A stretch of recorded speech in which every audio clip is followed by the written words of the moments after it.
Hello and welcome to Sunday's edition of Wardy's Waffle. You can see I've got another road closed sign behind me here and some water. At the moment I'm stood across the floods at Short Ferry in Lincoln from the other side. We haven't been this side before. There's a poultry farm just here. You can see this farm got badly flooded a few years ago, which I'll talk about that. It got badly flooded a few years ago when they had the floods on in 2019. So what we're doing today, this is Saturday, what we're doing is we've got the Labour flooding minister here. So this is Robbie Moore, who's the flooding minister in Defra.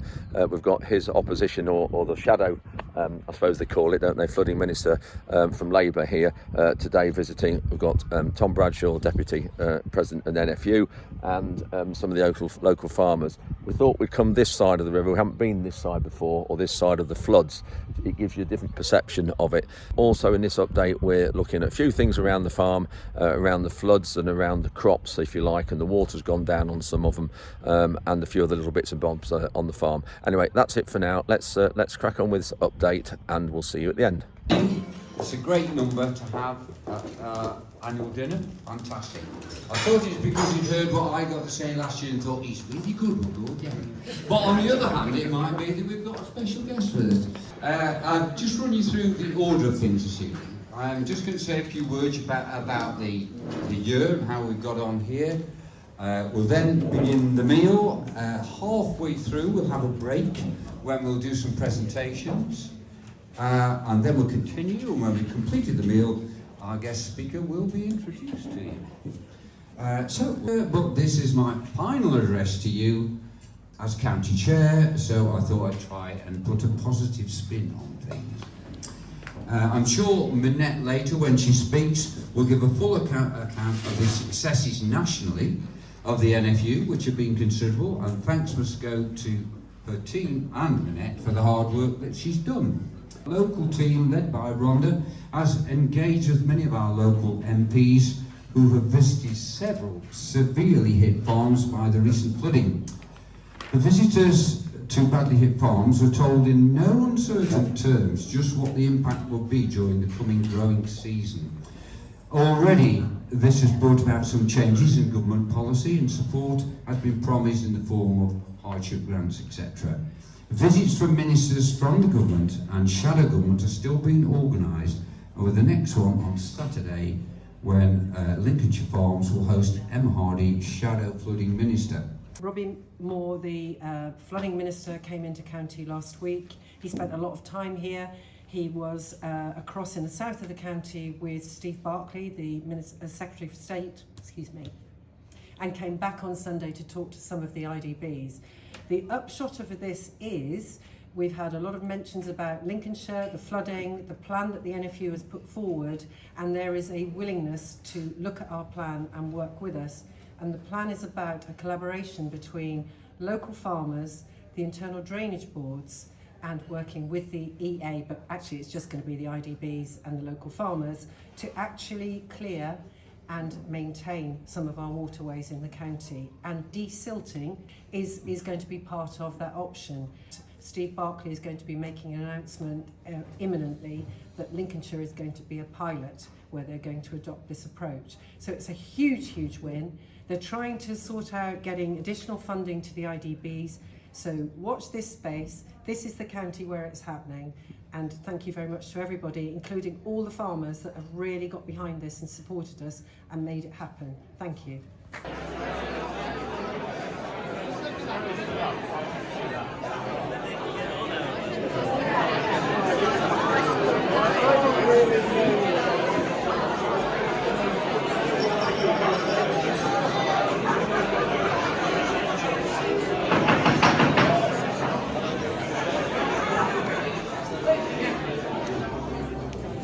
Ready to move on now. So I hope you'll give a massive welcome, and I'll hand you over to Minette.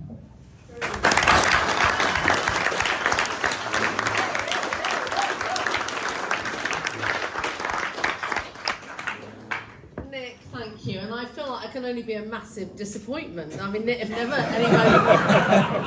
anybody has a career that is in waiting, it is you, Nick. And that's without even trying.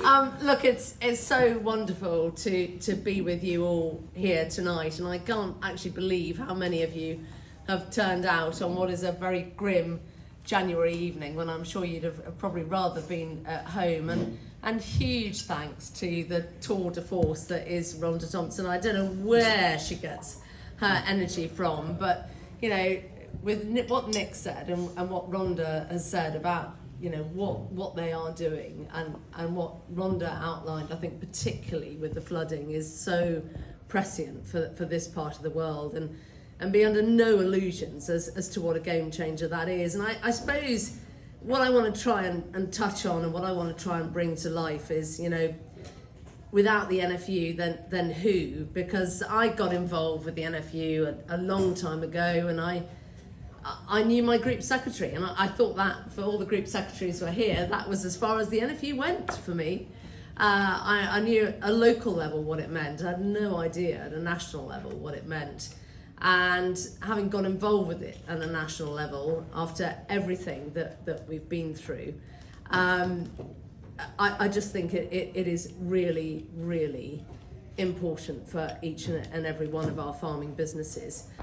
I've just come to Farols with Tom and Ruben, and we're having a bit of a tuition and looking at how we can integrate Gatekeeper, which is our field record programme, onto in with Green Star. So we're just going to see how we can do that in readiness when we get working with the sprayer properly.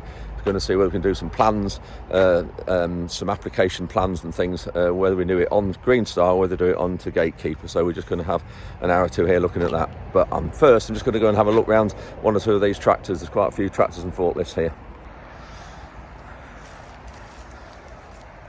So a lot of Kramers here. Kramer forklifts, different sizes.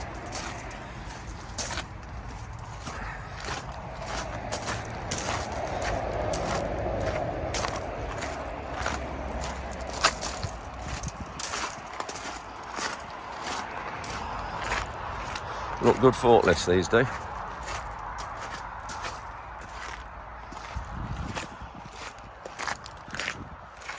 I think that denotes 4 ton to 7 metres lift height. Got auto lube on as well, which is handy. So that's lubrication and greasing some of the points. See, comes out and goes through around to different parts of the machine. Let's see what else they've got here.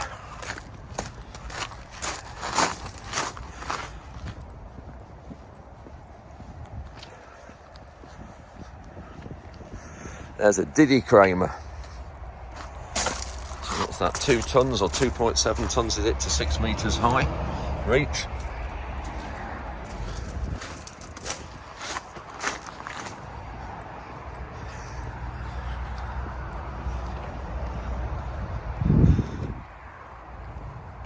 Not all these tractors are new.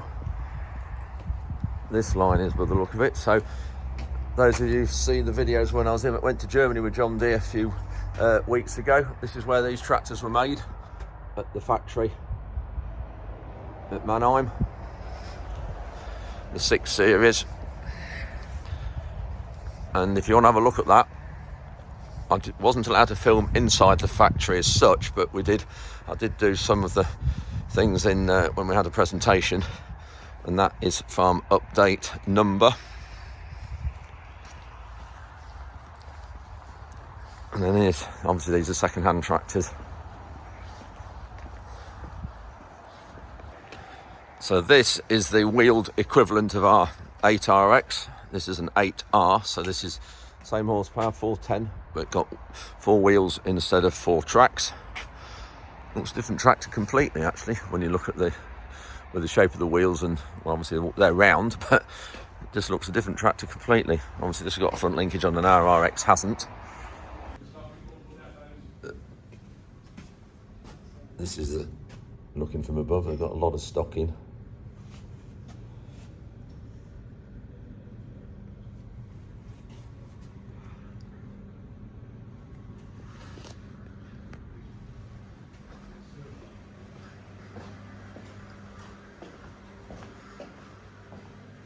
Apparently there's about 30% of these are sold,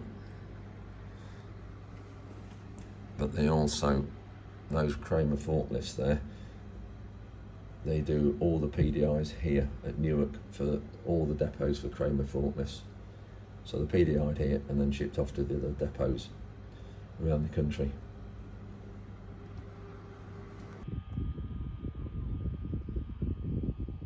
You can see the water has gone down a lot. If you look through there, just to the left of those two trees, you can see those two poles that are close together and two white posts in the middle. Those are the posts, they're the entrance to Henry's farm that in last week's video you could just see poking out the top of the water. So the water has gone down quite a lot in the last week, which is good news, but there is still a huge amount here, as you can see. So we're just at the back of Mick's farm now. This area was all underwater in 2019, so Mick built this bank around the edge of it here to protect it. He did it all at his own cost. And this gets you a view of the water up here.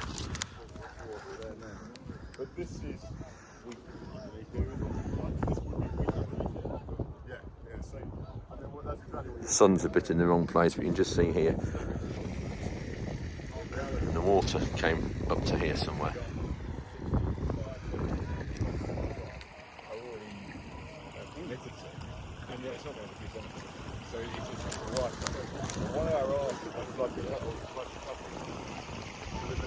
That is Short Ferry and the pub just across there. Regular viewers will have seen that on my other videos. That is the gateway to Henry's farm. It's still underwater there a little bit, and that's Henry's yard now. I mean, last time around it wasn't possible, but we are hoping and we're asking There's Tom Bradshaw that and the there's Emma compensation made Hardy. available to cover the costs that have already been incurred. We're just going through the history of the flooding in this area and why river maintenance is so important. So we've just come to another little area. We haven't quite got to the floods yet. What that you've seen, we've just come to where the Witham, and there's two or three delphs of rivers either side, but we just wanted to show Emma how bad the water levels are because of the bushes and trees growing out the water, and this is what we're going to see just behind here, but I haven't been here before, so I'm interested to see this as well. So this is the River Witham, not far from the floods at Short Ferry, and then this David Armstrong here is one of the farmers who farms at Bardney. He was on Country Farm actually about a month ago with the floods. So here, this is a prime example here now. When you look through there, and all that's blocked up there, that should all be pulled out because that is holding the flow back. And you can just see where the edge of the bank is there on the right. You've got all that tall rubbish growing that's holding the flow and just taking up capacity where water could be. So this land was all underwater a few days ago. It's drained a lot. We haven't had any rain here for a week, so it has drained quite a lot.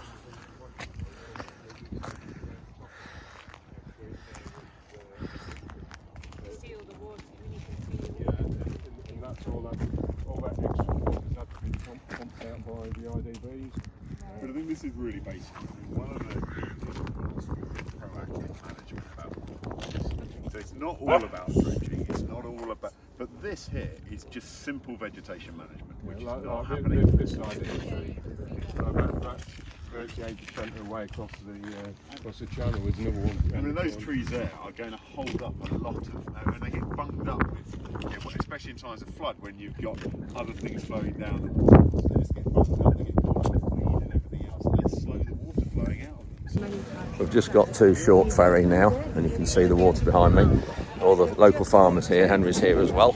So we'll just have a look around here, but gosh, the water's gone down a huge amount since last Sunday. 6 days, you'll see it's gone down a massive amount. See there now the river's, there's the pub just into the sun. Here's these pumps now, again pumping it back out.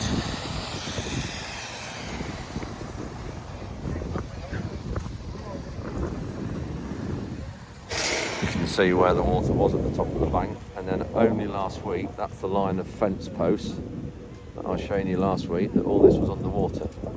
This is a few seconds of that clip showing it.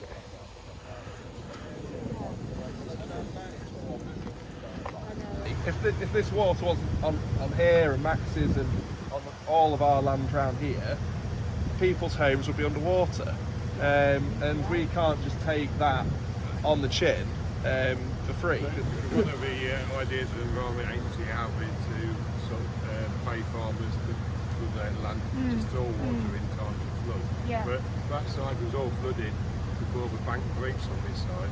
And my argument is that maintenance has to be done before It you does, think about flood storage. And you want to increase the Flood storage capacity isn't down the to only Boston. answer to All this water has got to go out of Grand Sluice at Boston and some sluice gates because of it gets tide locked, so they have to shut some gates to stop the water coming back upstream. That's essentially our plug hole. So the bigger that plug is, and they can open it and get more water going out of there as fast as possible, the better, because we need to get rid of as much water from this part of the, because we're flat, we don't want to be slowing the flow down here. We need conveyance of water as fast as possible from here out to sea. And I'm all about slowing the flow upstream, 100%, you've got to do that. But from here, there's only 6 inches of fall from Lincoln to Boston, which is where it goes out. So we need water to travel as fast as possible, slow it down at the top of the catchment, and then at the bottom where we are, it's got to go out as fast as possible. So Grand Sluice needs improving so that there's maximum capacity at the bottom, at the plug if you like, to let it go. And then we need to de-sill, cut all the trees out of the river to let as much conveyance of water through the channel as possible. And then in times of flood, because I think even if there was a perfect catchment, we are in climate change, we are seeing intense rainfall, we will still see flooding without doubt. Then we need flood storage areas, and I'm quite willing and open to work with the Environment Agency and government to use land for water storage if the right deal could be done, of course. But as David said, water storage is only useful if you can empty it, fill it up in time of flood, empty it quickly, ready for the next storm system to come through, because if it's full, it's full. And is this your only way of emptying it at the moment? Yeah. But if there was a... So just coming back down to the water level, this is the generator that the EA didn't get moved out, so it's all been underwater. This is the one they brought in. You saw in my video last week of the lorry bringing this and the fuel tank in here at the front. You can see now what they've done. They've learnt, and it's now all on a trailer. So if this water rises again, because the hole in the riverbank up there where those geese are, you can see them on the water, that is where the hole in the riverbank is. Because it's so big, if we get any more rain, they'll have to whip this out, obviously, and get it on high ground. At least it's on a trailer now and not stationary like this one is, and just put on the tarmac.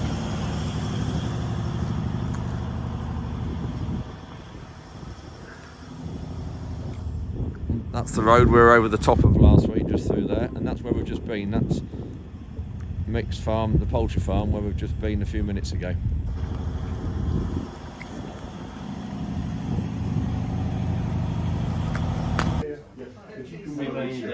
We're just now disbanding and leaving. Everybody's going. We've had a good 3 hours here this morning, and Emma's just gone. But really good time. You can just see this is inside the pub, and these are the floods just out there through the window. So I'm back at the farm now after being with Emma Hardy and some of the local other farmers and Tom Bradshaw. I didn't get to talk to Emma one-to-one, unfortunately. There just wasn't the opportunity. But she was good, actually. Wanted to see all the problems, if you like. So I think it was great that she spent Saturday morning doing that. She lives in Hull, and so she's the sort of shadow flooding minister, the Labour equivalent, I think, of Robbie Moore, who came out last week. And so it's just good to get all MPs and all the political parties on board with this, just to see how bad the situation is on our sort of river network. Just walking now over one of our fields that was going to be planted with winter wheat. Because of the wet autumn we've had, we couldn't get it in. We're actually going to put this in with spring wheat instead. But I just want to show you the growth we've got around it. You can see it all here in the background. And all this needs dealing with and getting away, because there's some weeds in here, blackgrass, brome, oats, various things that we don't want. So this needs completely taking out. with glyphosate, but I'll just show you what it's like and how wet it is still. A grass field mainly, but it was done with our Simba Solo last autumn when it was dry. It's only had one bit of water stood on it, and that's down this lane side, which this is the overlay from the night of all that rain, when we had that 40 odd millimetres rain on October the 20th, which staggering to think the water on it then to what it's like now. But just looking down, these are all volunteers, what we call volunteers, and this is barley. This was barley last year, spring barley, and you can just see how much there is here. And we're going to spray it with glyphosate, and that will kill everything. There are a few broadleaf weeds here, you can see, but it's mainly what we call volunteers and grass weeds. I haven't seen any black grass here yet. There will be a little bit probably around the outside and some brome. There we go. That's black grass there. And that is just a horrendous weed, but obviously some of you know we've spent a lot of years trying to get rid of that and done a really good job. But if you leave it in a crop, this is what a lot of black grass can look like in a crop, and it completely takes over the crop and gives you tremendous yield loss. So, and the seed return is horrendous. There's something like between 500 and 1,000 seeds in one ear of black grass. Anyway, we don't want that. So yeah, this needs taken out with glyphosate, but because it is so wet, we can't get on here for a while. See how it falls apart there, which is good. It doesn't look a heavy field, this, but it is it's sort of 55% clay as you get nearer the road. This end is a little bit kinder, as we call it, a bit more, not quite so difficult soil. But it is wet. See there how it just sticks together. But we need to be patient with this. I can't see us getting in any of this land probably till at least the end of February, but I know it's going to happen when it has stopped raining at the minute. We haven't had rain for a week. But I can see what's going to happen is we're going to enter into a very, very long dry spell, and that's what's going to happen, and then it won't rain at all, and these spring crops need moisture to help them germinate. So there we go, spot the blackgrass, very dark green. Look at that. You can see all the tillers on it, as we call it, lots of different leaves and stems, and every one of those will produce an ear. So there's one blackgrass plant. We've got another there. Got another one there. Another one there. Broadleaf weeds there as well. So glyphosate will just completely take everything out, and then we'll just come straight in, some more there, and then we'll just come straight in with our Simba drill, as it's called, us to plant the next crop. Just looking across the lane here, this field's coming sugar beet, a wet patch on the edge here. We might see if we can do some with these on the frost next week, but otherwise generally there's a wet patch near the lane there, but not looking too bad. Anyway, that's it for this update. Thanks very much for watching. I will, I think, get Rhonda to come on next time. We haven't got time in this update. Well, I'll get Rhonda to come on next week and explain the pilot project that she's been pushing for. This is a friend's caravan, by the way, not mine. I'm not starting caravanning. Anyway, that's it for this update. Thanks very much for watching, and we'll see you midweek.